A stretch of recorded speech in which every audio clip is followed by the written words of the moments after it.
नाही तर लाख मोलाची जागा, चांगली आयुष्याची सुंदर सुरुवात। अयोध्या पार्क, आमनापूर रोड, पलूस आणि साई सिद्धी पार्क, जुना एळावे रस्ता, शिवाजीनगर रोड, पलूस। प्लॉट खरेदी आणि प्लॉट खरेदीसह बांधकामासाठी नामांकित बँक, वित्तीय संस्थांकडून कर्ज उपलब्ध। आपली जागा आजच बुक करूयात।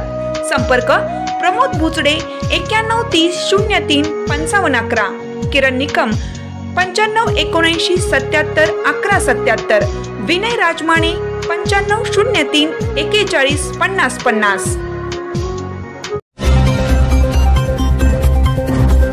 अलका हनुमंत पाटील यांचे कार्य कौतुकास्पद, केंद्र प्रमुख अण्णासाहेब डोंबाळे यांचे प्रतिपादन। नागठाणे जिल्हा परिषद शाळेच्या मुख्याध्यापिका अलका पाटील यांचा सेवानिवृत्तीनिमित्त सत्कार। अलका हनुमंत पाटील यांचे शैक्षणिक क्षेत्रातील कार्य कौतुकास्पद आहे।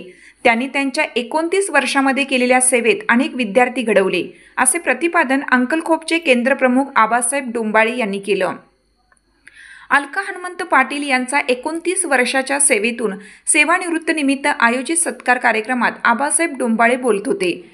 यावेळी अंकलखोप केंद्राच्या वतीने नागठाणे जिल्हा परिषद शाळेमध्ये जिल्हा परिषद शाळेच्या नंबर 1च्या मुख्याध्यापिका अलका पाटील आणि त्यांचे पती हनुमंत पाटील सर यांचा सेवानिवृत्तीनिमित्त सत्कार करण्यात आला। यावेळी सत्कार मूर्ती अलका पाटील म्हणाले की मी 29 वर्ष सेवा केली, यामध्ये मला अनेक चांगले सहकारी भेटले, मला कुटुंबाची साथ लाभली, मला विद्यार्थ्यांकरता चांगले काम करता आले। मी ढालगाव, मांजर्डे, बुर्ली, रामानंदनगर, नागठाणे येथे प्रामाणिकपणे सेवा केली। माझ्या या सेवेत अनेकांची मला साथ लाभली, त्या सर्वांचे मी आभार मानते।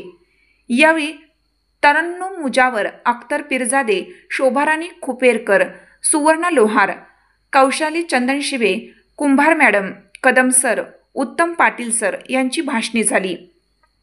शोभाराणी खुपेरकर यांनी प्रास्ताविक केलं। किरण चौले यांनी आभार मानले। 3 जानेवारी 1996 साली झाला। कवठेमंकाळ तालुक्यातील ढालगाव येथे झाली। तिथे मी 6 वर्ष तिथे सेवा केली। नंतर 2002 मध्ये बुर्ली ह्याला मांजर्डे तासगाव तालुका, तिथे मी 7 वर्ष काढली।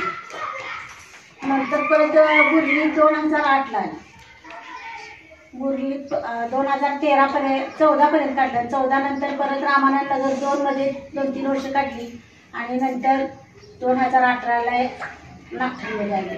माझ्या या अखंड सेवेत मला जे सहकारी भेटले, शिक्षक बंधू भगिनी, त्यांनी मला खूप समजावून घेतलं, सहकार्य केलं। माझ्या जीवनात भरपूर चढ उतार आले, त्यासाठी मला घरातल्याने सुद्धा सहकार्य केलं। माझ्या कुटुंबाचं सहकार्य सुद्धा महत्त्वाचं आहे।